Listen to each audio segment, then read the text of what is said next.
तो हम पहले भी पढ़ चुके हैं 9th में। कहानी के 6 तत्व होते हैं और इन तत्वों को ही ध्यान में रखकर कहानी की रचना की जाती है। तो सबसे पहला तत्व है हमारा कथानक। कथानक या कथा वस्तु भी कहते हैं इस तत्व को, जिसके अंतर्गत कहानी का शीर्षक है ना, जो टॉपिक है उसे निर्धारित किया जाता है और फिर उसकी कथा क्या होगी वो उसके ही शीर्षक के आधार पर उसकी पूरी कथा वस्तु को एकत्रित करके यानी रखा जाता है और उसे कथानक कहते हैं। फिर दूसरा हमारा जो तत्व है पात्र एवं चरित्र चित्रण। कहानी में कौन पात्र है, किसका मुख्य किरदार है ना, कौन मुख्य पात्र है, कौन नायिका है, सारी कहानी जो है वो कौन किस पात्र पर आधारित है, ठीक है। और उनका चरित्र चित्रण कैसा है ना, मतलब उसका व्यवहार से कैसा है, वो लालची है, ईमानदार है, मेहनती है, गरीब है, तो वो सब निर्धारित होता है दूसरे तत्व में। फिर तीसरा तत्व है हमारा संवाद या कथोपकथन।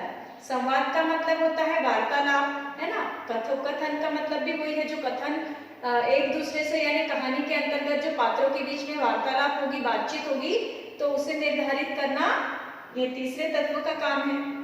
फिर चौथा तत्व आता है हमारा भाषा और शैली। तो भाषा की कहानी हमारी जो है वो किस भाषा में लिखी जा रही है, कौन सी भाषा का प्रयोग किया गया है कहानी लेखन में, और शैली किस प्रकार की है ना, गीति शैली है, पाठ्य शैली है, गद्यात्मक शैली है, ठीक है। शैलियों के भी प्रकार होते हैं, तो वही निर्धारित करता है हमारा भाषा शैली। इसके बाद है पांचवा देश काल या वातावरण। हमारी जो कहानी है किस समय को यहाँ पर लक्ष्य कर रही है ना, उसमें किसी इतिहास से संबंधित कहानी है, किसी पुराण से संबंधित है, वर्तमान की घटना का वर्णन है ना, कौन से काल को दर्शा रही है, वो हमारा पांचवा जो तत्व है वो निर्धारित करता है। फिर जो हमारा छठवा है वो है उद्देश्य। तो उद्देश्य मतलब संपूर्ण कहानी है ना से हमें क्या उद्देश्य, क्या शिक्षा प्राप्त हो रही है, संपूर्ण जो कहानी लिखी गई है या हम पढ़ रहे हैं तो हमें उससे क्या शिक्षा मिल रही है, उससे हमें क्या सीखने को मिला, वह होता है उद्देश्य। तो इस तरह कहानी के ये 6 तत्व होते हैं। अब इसके बाद हम देखते हैं कि कहानी का जो है काल विभाजन है ना, मतलब कहानी का आरंभ से लेके जो अब तक चल रहा है आधुनिक काल तक, उस समय कहानी का विकास किस तरह हुआ, किस प्रकार कहानी का प्रारंभ हुआ और अभी किस प्रकार की कहानियां चल रही है, तो वो देखते हैं हम। इसके बाद आगे दिया है हमें कहानी का विकास काल जो हुआ है ना, उसको किस तरह बांटा गया है, किस तरह उसका काल विभाजन किया है। तो कहानी का काल विभाजन 4 भागों में बांटा गया है ना कहानी काल के समय को। पहला है हमारा प्रेमचंद पूर्व काल है ना, प्रेमचंद जी से पहले का जो समय था उसे प्रेमचंद पूर्व काल कहा जाता है और वो समय था सन 1910 से पूर्व का है ना। सन 1910 के पहले वाला जो समय था वो कौन सा काल कहलाएगा, प्रेमचंद पूर्व काल।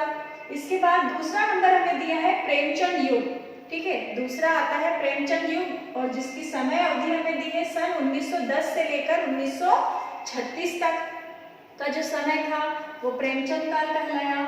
फिर उसके बाद तीसरा नंबर है प्रेमचंदोत्तर कहानी है ना, प्रेमचंदोत्तर कहानियों का समय था वो जो कि दिया है हमें समय 1936 से लेके 1950 तक रहा। और फिर आखिरी में हमें दिया है नई कहानियां, ठीक है, नई कहानियों का समय कौन सा है, सन 1950 से लेकर जो आज तक चल रहा है, वो अभी जो समय चल रहा है उसे हम कौन सा काल कहेंगे, नई कहानियों का काल कहेंगे। तो अब इनकी क्या विशेषता है ना, इस समय अवधि के अंतर्गत कहानियों का किस प्रकार विकास हुआ, क्या क्या बदलाव हुए, क्या क्या इसमें आगे बढ़ोतरी उन्नति होती गई कहानियों की। तो सबसे पहला काल हमारा है प्रेमचंद पूर्व युग या प्रेमचंद पूर्व काल। तो उसमें हमें बताया गया है कि हिंदी की सर्वप्रथम कहानी का आविर्भाव सन 1900 के आसपास हुआ है ना, मतलब जो सबसे पहली कहानी थी वो सन 1900 के आसपास लिखी गई। और हिंदी की प्रथम मौलिक कहानी के विषय में बहुत से मतभेद है कि प्रथम कहानी किसे होना चाहिए, तो उसके विषय में बहुत से अलग अलग कहानीकारों के मतभेद आ रहे हैं है ना, उनके विचार मिल नहीं रहे हैं। स्वामी जी की जो इंदुमती कहानी है ना, उसे ही प्रथम कहानी के रूप में माना गया है। फिर भगवान दास की है प्लेग की चुड़ैल, रामचंद्र शुक्ल जी के द्वारा लिखी गई कहानी है 11 वर्ष का समय, और बंग महिला के द्वारा लिखी गई है दुलाई वाली। ठीक है, ये कहानियां जो है वो प्रमुख है। और कौन से समय की कहानियां हैं ये? प्रेमचंद युग के पूर्व के समय की। ठीक है, इसके बाद तो हम देखेंगे दूसरा जो हमारा समय है प्रेमचंद युग कहलाता है। तो और उसकी समय अवधि हमें दी है 1910 से 1936 तक का था। ठीक है, तो उसके अंतर्गत हमें बताया गया है कि हिंदी कहानियों का जो विकास है प्रेमचंद काल में ही हुआ है। मतलब प्रेमचंद काल के आते ही है ना हिंदी कहानियों ने और विकसित रूप प्राप्त किया है। प्रेमचंद युग में पूर्व कहानियों में जिन तत्वों का अभाव था है ना, उन्हीं सभी तत्वों को पूरा करने की कोशिश की गई है। और इस तरह प्रेमचंद ने हिंदी में लगभग 300 से अधिक कहानियां लिखी है ना, इसीलिए उन्हें कहानी सम्राट भी कहा जाता है। और उनकी जो कहानियां हैं 300 से अधिक जो उन्होंने लिखी है, बुक हमें कहाँ मिलेगी? तो मानसरोवर नाम का एक क्या है उनका कहानी संग्रह है ना, उसमें संगठित है। ठीक है, उसमें प्रकाशित की गई है। और इस युग की प्रसिद्ध कहानी अगर पूछे तो वो है उसने कहा था। ठीक है, उसने कहा था है, और जिसे चंद्रधर शर्मा गुलेरी जी ने लिखा है। ठीक है, इस युग की कहानी, किस युग की कहानी? प्रेमचंद युग की जो प्रसिद्ध कहानी थी वो कौन सी थी? उसने कहा था, और उसके लेखक थे चंद्रधर शर्मा गुलेरी जी। ठीक है, इसके आगे हम देखते हैं और दो काल के बारे में है ना, कल भी हमने पढ़ा था जैसे निबंध और नाटक। तो इन कालों के बारे में उनकी विशेषताएं पूछी जाती है, और यहाँ समय भी दिया है तो समय भी आपको याद करना होगा और इसी के आधार पे प्रश्न उत्तर बनाने होंगे। ठीक है, तो अब हम देखते हैं इसका तीसरा जो काल है वो क्या दिया है, उसके बारे में पढ़ते हैं। तो इस तरह हमें प्रेमचंद युग के बारे में बताया है ना।